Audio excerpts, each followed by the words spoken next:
बिहार शिक्षक बहाली 2019-20 मौके के इंतजार में बैठे सीटेट उत्तीर्ण अभ्यर्थियों, घबराए नहीं, शिक्षा सुधार रोजगार ने आपका साथ नहीं छोड़ा है। पर कुछ चंद गद्दारों के कारण, कुछ गद्दारों के गलत नीति के कारण भ्रम की स्थिति उत्पन्न हो रही। इसके लिए जिम्मेवार लोगों को शिक्षा सुधार रोजगार छोड़ेगा नहीं।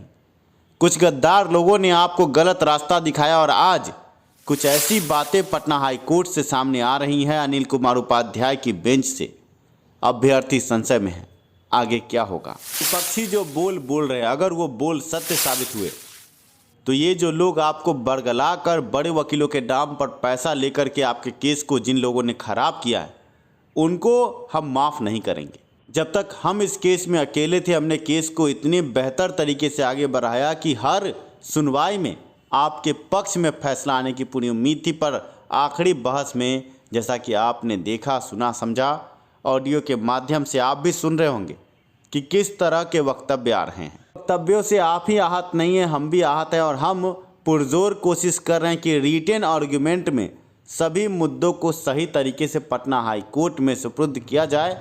अब 25 नवंबर से पहले जो रिटेन आर्ग्यूमेंट मांगा गया है, उसमें सभी पहलुओं को हम साफ करवा के रखवाना चाहते हैं, जिससे कि आगे आपके केस में किसी प्रकार की कोई समस्या ना हो।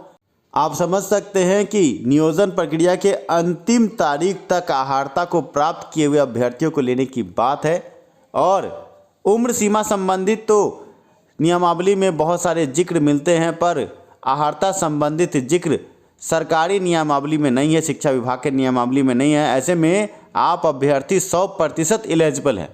पर सिंगल बेंच में जिस तरह की खींचतान पिछले दिनों से आप देख रहे हैं, हर बार शिक्षा सुधार रोजगार को निशाना बनाया गया, तरह तरह के गलत बयानी करके आपसे पैसे की उगाही भी हुई।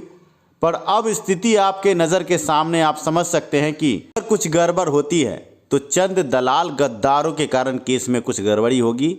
आपका केस कितने बेहतरीन तरीके से शिक्षा सुधार रोजगार आगे लेकर चला था और हर बहस के साथ विरोधी पटखनी खा रहे थे, पर अंतिम समय में कुछ लोग, कुछ चंद गद्दार लोगों ने आप अभ्यर्थियों को बरगलाना शुरू किया, केस को गलत दिशा में ले जाने का काम किया। अब जो NIOS का मुद्दा आ रहा है और जो ऑडियो ग्रुप में वायरल हो रहे हैं और जो विपक्षी का बयान है, कहीं ना कहीं बड़े वकील का नाम आ रहा है कि बड़े वकील ने सही तरीके से वक्तव्य को हाईकोर्ट पटना में नहीं रखा। चंद लोग जो NIOS से DLED करके आए हैं, उन लोगों ने वकील के दिमाग में बस यही भरा कि ये NIOS DLED का केस है। अगर ये बात सत्य साबित होती है और आगे जजमेंट में किसी प्रकार की गलती होती है तो आप समझ सकते हैं कि NIOS DLED का मुद्दा बता के जिन लोगों ने केस को गड़बड़ाया है उनको बख्शा नहीं जाएगा। आगे अब रिटेन आर्ग्यूमेंट जमा करना, उससे पहले शिक्षा विभाग का ये लेटर जारी हुआ, इसे भी देख ले। इस लेटर का संबंध आपके केस से नहीं है। आपको बता दें कि हरेराम कुमार के केस के फैसले के बाद इस लेटर को जारी करना था, पर त्रुटिवश इसमें केस नंबर CWJC 6767 लिखा गया है। नाम हरेराम कुमार जी का है, आप देख सकते हैं, DLED प्राथमिकता का केस।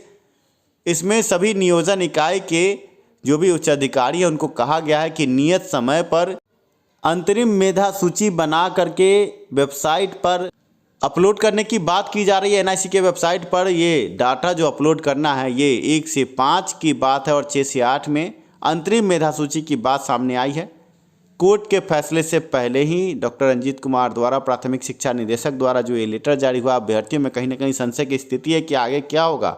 क्या अब अंतरिम मेधा सूची के बाद नियुक्ति की प्रक्रिया अंतिम दौर में पहुंच जाएगी और आप आम अभ्यर्थियों के साथ धोखा हो जाएगा? हम आपसे कह दें कि हमारे रहते हुए, शिक्षा सुधार रोजगार के रहते हुए ये धोखा नहीं होगा।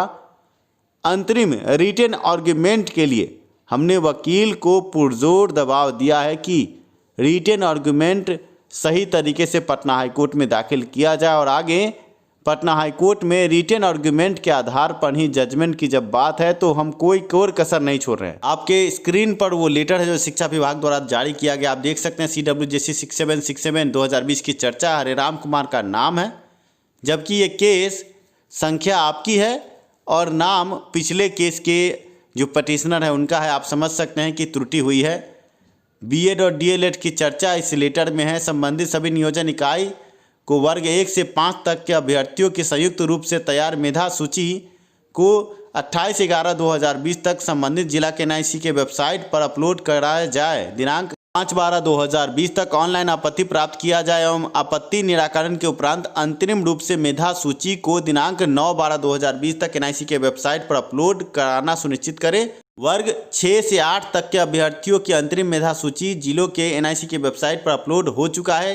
यदि किसी नियोजन इकाई का वर्ग 6 से 8 तक के अभ्यर्थियों की अंतरिम मेधा सूची किसी कारण प्रकाशित नहीं किया गया है तो अंतरिम रूप से दिनांक 25/11/2020 तक एनआईसी के वेबसाइट पर अपलोड कराना सुनिश्चित करें। यदि कोई कठिनाई हो तो इस संबंध में 28/11/2020 तक सकारण प्रतिवेदित किया जाए। आप समझ सकते हैं लेटर में ये जो मेधा सूची अभी अंतिम रूप से निर्माण किया गया था उसको अपलोड करने की बात की जा रही है। 1 से 5 में डीएलएड प्राथमिकता केस के फैसले के बाद का ये सारा प्रारूप है, ये लेटर है। इसमें आपके केस से कोई भी संबंध और समानता नहीं पर अभ्यर्थियों में भ्रम की स्थिति है। उपरोक्त प्रक्रिया निर्धारित समयानुसार पूर्ण नहीं करने वाले नियोजन इकाई के अध्यक्ष एवं सचिव के विरुद्ध अनुशासनिक कार्रवाई हेतु अनुशंसा समझ पदाधिकारी को करते हुए कृत कार्रवाई से विभाग को अवगत कराया जाए। विश्वास भाजन रंजीत कुमार जी का नाम आप देख सकते हैं। आप समझ सकते हैं कि ये लेटर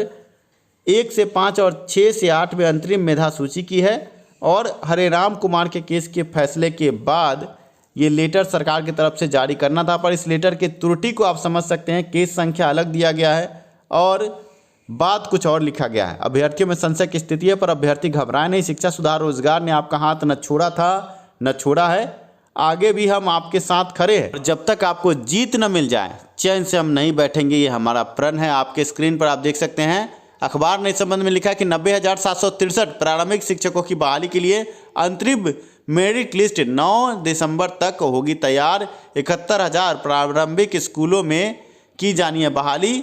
और जो भी लेटर में लिखा था समान रूप से आप इस लेख में भी उन बातों को देख सकते हैं। रंजीत कुमार जी का नाम देख सकते हैं और 9 दिसंबर को फाइनल सूची प्रकाशित करने के लिए कहा गया है। कक्षा 6 से 8 तक शिक्षक अभ्यर्थियों की मेधा सूची 25 नवंबर तक जिला एनआईसी पोर्टल पर अपलोड करने की बात है।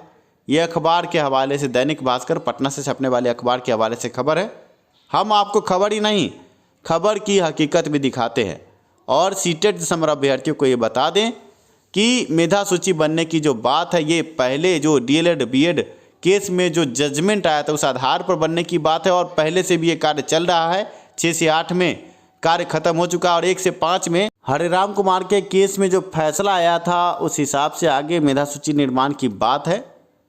अब 25 नवंबर तक जब पटना हाईकोर्ट में सीटेट दिसंबर 2019 केस में रिटन आर्ग्यूमेंट की मांग की गई, इसके बाद माननीय न्यायाधीश जल्द ही फैसला देंगे तो हम रिटन आर्ग्यूमेंट आपके हिसाब से सही तरीके से पटना हाईकोर्ट में उपलब्ध कराने की पूरी कोशिश कर रहे हैं जिससे इस केस में आपको बड़ी जीत मिले। कुछ ऐसे लोग हैं जो असामाजिक लोग हैं जो आपके भलाई के बारे में कभी सोचते नहीं, गलत तरीके के ऑडियो और गलत तरह की बातें आपके बीच में प्रस्तुत कर रहे हैं जिसमें जो आपके विरोधी पक्ष के सीटेट बीटेट पहले से पास अभ्यर्थी वो कह रहे हैं कि वाईबी गिरी द्वारा पटना हाईकोर्ट में केस में सही वक्तव्य को नहीं रखा गया।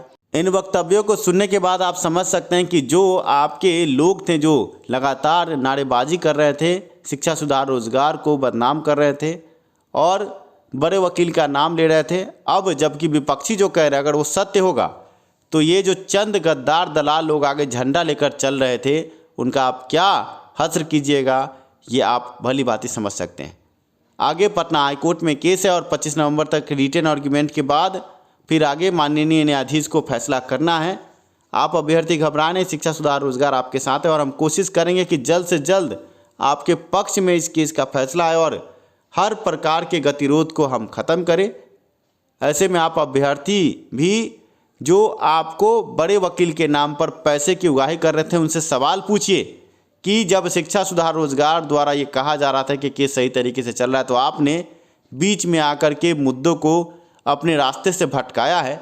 आगे अगर फैसला गलत आता है तो क्या वो जिम्मेवारी लेंगे? बड़ा सवाल आपके बीच छोड़े जा रहा हूं मैं नीरज, शिक्षा सुधार रोजगार से। हर कदम आपके साथ, शिक्षा में सुधार हो, सभी के पास रोजगार हो।